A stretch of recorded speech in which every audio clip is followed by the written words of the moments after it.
Coba deh Anda bayangkan dua gambaran tentang dunia barat sekarang ini. Oke, Di satu sisi, kelihatannya mereka masih super dominan kan, mengontrol Bank Dunia, IMF, punya militer paling canggih. Pokoknya, jadi pusat dunia lah. masih jadi kiblat di banyak hal ya. Betul. Tapi di sisi lain, kita juga sering dengar gambaran sebaliknya. Peradaban yang katanya lagi menurun, ekonominya melambat, banyak masalah sosial di dalam negeri, dan pengaruhnya itu pelan-pelan terkikis.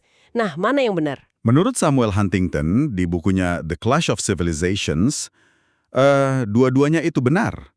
Dua-duanya itu kepingan dari satu puzzle besar yang sama. Puzzle yang menunjukkan sebuah pergeseran besar di panggung dunia gitu ya. Tepat sekali. Selamat datang di pembahasan mendalam kita. Hari ini kita akan bongkar argumen dari bab 4 buku Huntington yang fenomenal itu. Judulnya, Surutnya Peradaban Barat, Kekuatan, Budaya, dan Indigenisasi. Judul yang kuat sekali. Betul. Misi kita simple. Memahami kenapa dominasi Barat yang sudah berlangsung ratusan tahun ini mulai goyah. Dan ini bukan cuma soal ekonomi atau militer, tapi ada fenomena budaya yang jauh lebih dalam yang disebut Huntington sebagai indigenisasi. Atau kebangkitan budaya lokal ya. Oke, kita mulai dari yang paling kelihatan dulu deh, kekuatan. Huntington bilang Barat itu punya dua wajah. Wajah pertama ya tadi itu, dominasi total. Iya. Mereka pegang kendali lembaga keuangan global, industri senjata paling canggih, sampai jalur komunikasi internasional. Pokoknya aturan main dunia masih banyak ditentukan oleh mereka. Betul. Tapi, nah ini dia. Ada wajah keduanya yang seringkali kurang terlihat. Yaitu Barat yang sepertinya kelelahan setelah menang Perang Dingin. Kelelahan gimana maksudnya? Pertumbuhan ekonominya nggak secepat dulu. Populasinya cenderung stagnan atau bahkan menurun. Utang pemerintah di mana-mana. Belum lagi masalah sosial internal. Kriminalitas, narkoba, disintegrasi keluarga. Jadi dari luar kelihatan perkasa. Tapi di dalam, keropos. Nah, soal penurunan ini, apakah ini seperti jatuh bebas gitu? Langsung anjlok? Justru itu poin pentingnya. Huntington menekankan ini bukan garis lurus ke bawah. Ada pasang surut. Oh, oke. Misalnya waktu kekuatan Eropa mulai pudar di awal abad ke-20. Amerika Serikat justru naik daun kan, mengambil alih tongkat estafet. Jadi ada pergeseran kekuatan di dalam Barat sendiri. Tapi kalau kita tarik garis tren jangka panjangnya, arahnya jelas. Arahnya menurun. Pengaruh Barat secara relatif terhadap peradaban lain memang sedang menurun.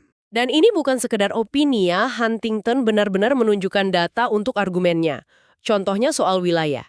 Di puncaknya tahun 1920, Barat itu menguasai hampir separuh daratan bumi. Hampir setengahnya ya. Iya, tapi di tahun 1993, angkanya susut jadi setengahnya lagi.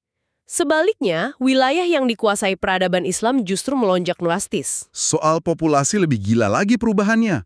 Tahun 1900, orang Barat itu sekitar 30% dari populasi dunia. 30%, oke. Tahun 1993, anjlok jadi 13%. Huntington bahkan prediksi di tahun 2025 nanti angkanya cuma 10%. Ini pergeseran demografis raksasa yang pasti punya dampak besar. Jelas, dan itu kelihatan banget di ekonomi.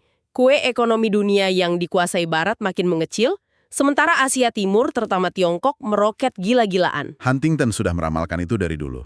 Tiongkok bakal kembali ke posisi historisnya. Di militer juga sama. Dulu kan senjata paling canggih itu monopoli Barat. Sekarang negara-negara non-Barat sudah bisa bikin sendiri, bahkan banyak yang sudah punya atau lagi mengembangkan senjata nuklir. Tepat sekali, monopoli kekuatan keras Barat itu benar-benar sudah berakhir. Tapi yang lebih menarik lagi, menurut Huntington, pergeseran kekuatan material ini, wilayah, populasi, ekonomi, militer, sebenarnya hanyalah gejala. Gejala dari apa? Akar masalahnya ada di pergeseran budaya. Oke, jadi kalau kekuatan material Barat mulai bergeser, apa yang terjadi di sisi budayanya? Apakah semua orang lantas ingin jadi seperti Barat? Justru sebaliknya. Dan disinilah argumen Huntington jadi sangat provokatif. Dia menyebutnya indigenisasi.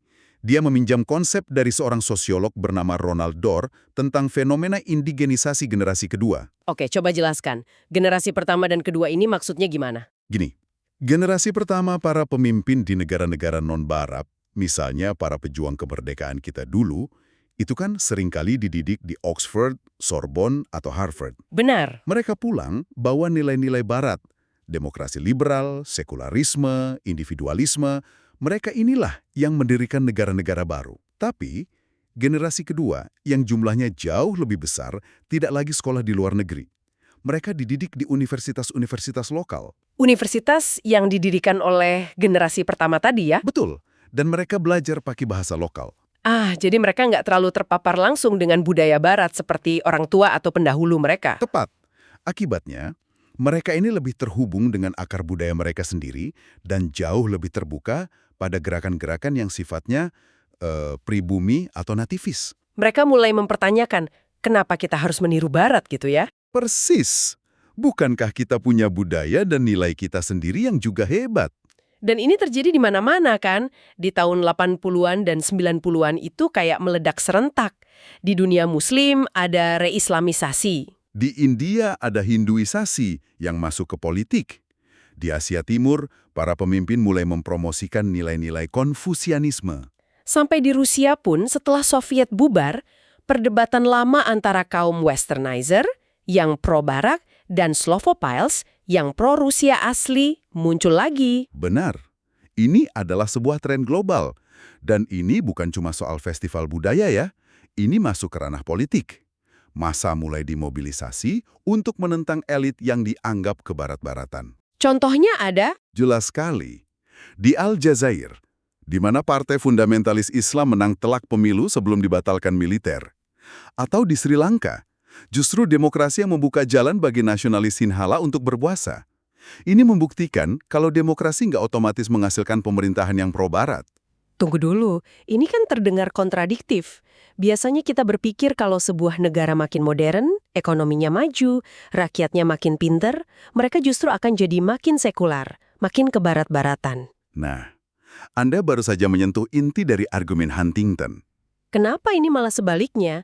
Mereka justru kembali ke akar agama dan budaya lokal? Jawaban atas paradoks itu, secara ironis, adalah modernisasi itu sendiri. Modernisasi itu sendiri? Gimana logikanya? Begini, ketika jutaan orang pindah dari desa ke kota untuk bekerja di pabrik atau kantor, mereka tercabut dari akar komunitas tradisional mereka. Identitas lama mereka jadi hilang. Mereka merasa terasing di kota besar. Betul. Di kota besar yang anonim itu, mereka butuh sesuatu yang baru untuk jadi pegangan. Sesuatu yang memberikan identitas baru, komunitas, dan seperangkat aturan moral yang jelas. Dan agama menawarkan itu semua. Tepat sekali. Agama menyediakan komunitas yang solid, rasa aman, dan makna hidup di tengah perubahan yang membingungkan. Ditambah lagi, runtuhnya komunisme meninggalkan kekosongan ideologi. Agama kemudian masuk mengisi kekosongan itu. Jadi gerakan-gerakan ini meskipun berbasis agama sebenarnya bukan gerakan anti-modern ya? Sama sekali bukan. Ini poin yang sangat krusial. Mereka dengan senang hati mengadopsi teknologi, sains, ekonomi pasar. Mereka mau jadi modern. Tapi, mereka menolak mentah-mentah gagasan bahwa untuk menjadi modern, mereka harus menjadi kebarat-baratan. Mereka ingin modernitas yang Islami, modernitas yang Hindu, atau modernitas yang Konfusian. Lalu siapa pengikutnya? Kalau kita bayangkan gerakan keagamaan, mungkin yang terlintas adalah orang-orang tua di desa. Justru keliru. Pengikut utamanya adalah orang-orang kota. Terutama dua kelompok. Para pendatang baru di kota yang butuh jaringan sosial. Dan yang paling penting, kelas menengah baru. Profesional, insinyur, dokter, pedagang, begitu? Justru mereka yang jadi tulang punggungnya. Mereka inilah generasi kedua yang terindigenisasi tadi. Media di India bahkan punya julukan unik untuk mereka, Scalpis. Scalpis? Apa itu? Singkatan dari Saffron Clad Yuppies. Yuppie berjubah saffron. Bayangkan saja para profesional muda yang sukses. Tapi mereka juga jadi penggerak utama gerakan kebudayaan Hindu. Jadi mereka bukan cuma lebih kaya dan modern, tapi juga lebih percaya diri dengan identitas budaya mereka sendiri ya? Seperti yang terjadi di Asia Timur. Tepat. Fenomena itu disebut afirmasi Asia. Sukses ekonomi yang luar biasa di Jepang, Singapura, Korea Selatan, dan Tiongkok melahirkan kepercayaan diri budaya yang sangat besar. Mereka mulai berani bilang, hei, kesuksesan kami ini bukan karena meniru Barat. Betul, tapi justru karena nilai-nilai Asia kami. Disiplin, kerja keras, hormat pada keluarga, kolektivisme.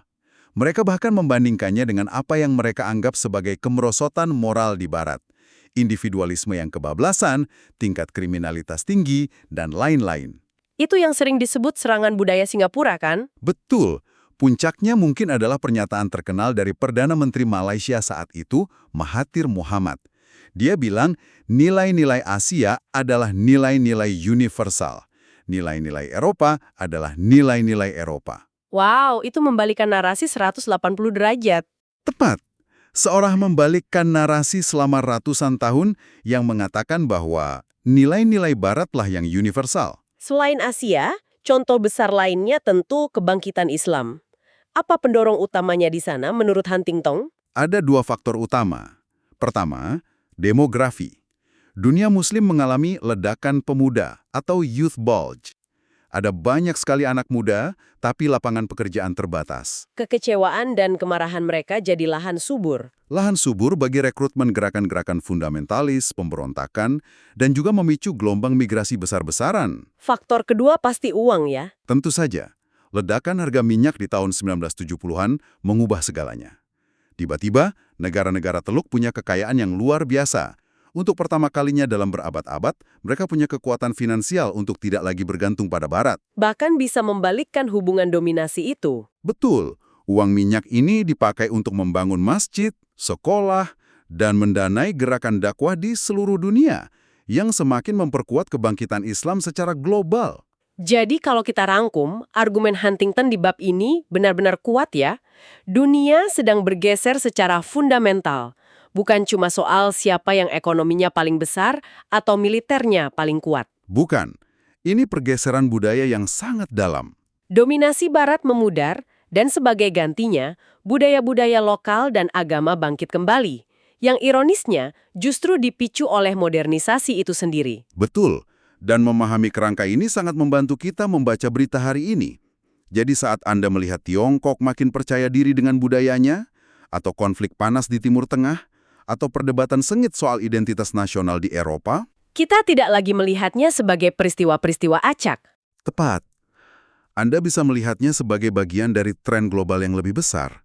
Penegasan kembali peradaban-peradaban non-Barat di panggung dunia. Sebagai penutup, mari kita lempar satu pertanyaan untuk Anda renungkan. Huntington menulis ini di pertengahan tahun 90-an. Sekarang, hampir 3 dekade kemudian, coba lihat dunia di sekitar Anda. Seberapa jauh prediksinya jadi kenyataan? Sejauh mana prediksinya tentang surutnya Barat dan bangkitnya peradaban non-Barat ini jadi kenyataan? Dan kalau tren ini terus berlanjut, nasibnya akan seperti apa gagasan tentang komunitas global yang kita kira akan dibangun di atas nilai-nilai universal?